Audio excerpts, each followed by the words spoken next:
Samedi 8 décembre 2018, à Paris.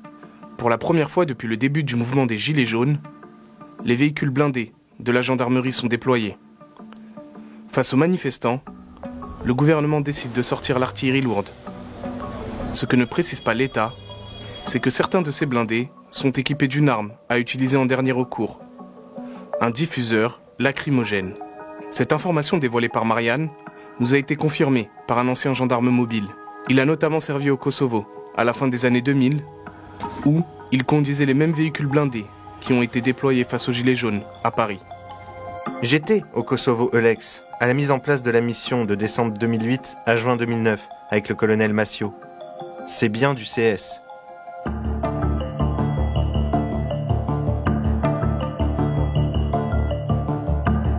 Il s'agit donc du même gaz lacrymogène, contenu dans les grenades utilisées par les forces de l'ordre face aux manifestants. Mais le diffuseur lacrymogène serait capable de recouvrir jusqu'à 4 hectares, soit l'équivalent de 4 terrains de football. Et selon le service de communication de la gendarmerie, une telle quantité de gaz lacrymogène n'a rien de dangereux. La forme de poudre à l'intérieur du VBRG, quoi. C'est plus concentré qu'une grenade lacrymogène. C'est hautement désagréable, donc comme je vous l'ai dit, c'est plus concentré qu'une grenade classique. Maintenant, non, c'est pas dangereux, quoi. Maintenant, vous n'êtes pas non plus censé rester dans le nuage, hein. De toute façon, évidemment, vous ne restez pas dedans parce que c'est extrêmement désagréable.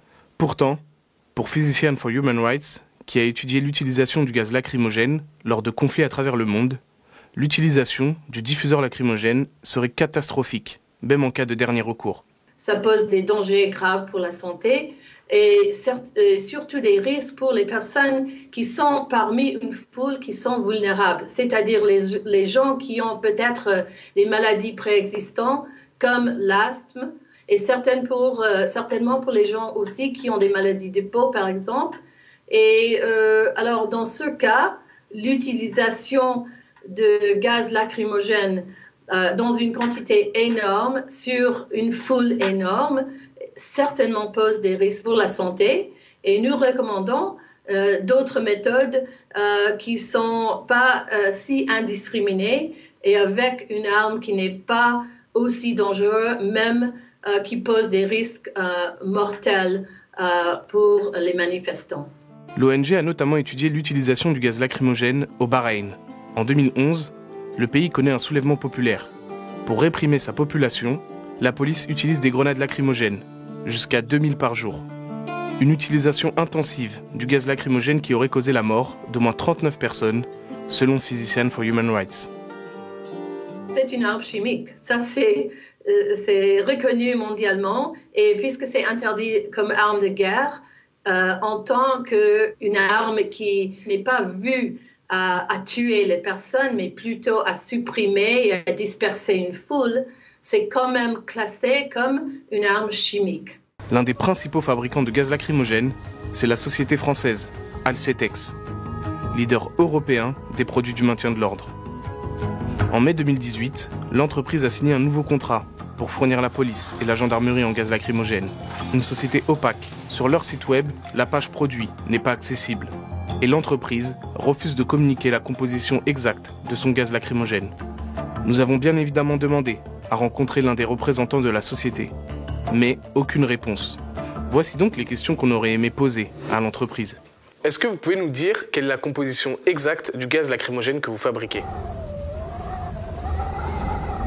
Êtes-vous en mesure d'affirmer qu'il n'y a aucun risque pour les personnes qui respirent ce gaz lacrymogène ? Merci pour vos réponses. Impossible donc de savoir les composants et la concentration du gaz lacrymogène que fabrique Alcetex, ainsi que les effets que peuvent subir le corps humain sur le long terme. Malgré ce manque d'informations, cela n'empêche pas une utilisation intensive de gaz lacrymogène. Depuis le début du mouvement des Gilets jaunes, c'est leur arme préférée. Le 1er décembre à Paris, face aux Gilets jaunes, c'est plus de 8000 grenades lacrymogènes qui ont été utilisées. Un danger pour les manifestants, mais également pour les policiers, qui ne savent pas non plus à quoi ils s'exposent concrètement. Nous avons rencontré l'un d'eux. Il souhaite rester anonyme, nous l'appellerons Christophe. Vous n'entendrez pas sa voix non plus, mais c'est son témoignage mot pour mot. Christophe est CRS depuis plus de 20 ans. Il est responsable des armes et munitions au sein de son unité. Il a participé à toutes les manifestations des Gilets jaunes et a donc utilisé beaucoup de grenades lacrymogènes. Moi, je vous avouerai, j'ai plus de 20 ans de police, je suis habitué au gaz, je sais gérer ses effets. Il y a des personnes qui sont plus résistantes que d'autres aux effets du gaz, même chez les forces de l'ordre. Ça peut avoir son intérêt si c'est bien utilisé, pour disperser des groupes hostiles. Oui, c'est énorme la quantité de grenades qui a été utilisée. Après, ce n'est pas au même endroit. Nous, les forces de l'ordre, on emploie le matériel qu'on nous met à disposition. Ce n'est pas nous, fonctionnaires de police, qui décidons de tel ou tel matériel. Si demain le gouvernement nous dit « vous n'utilisez plus de lacrymogène », on prendra ce qu'on nous donne. Il faut arrêter un moment de blâmer la police pour tout et n'importe quoi, et il faut voir du côté du gouvernement.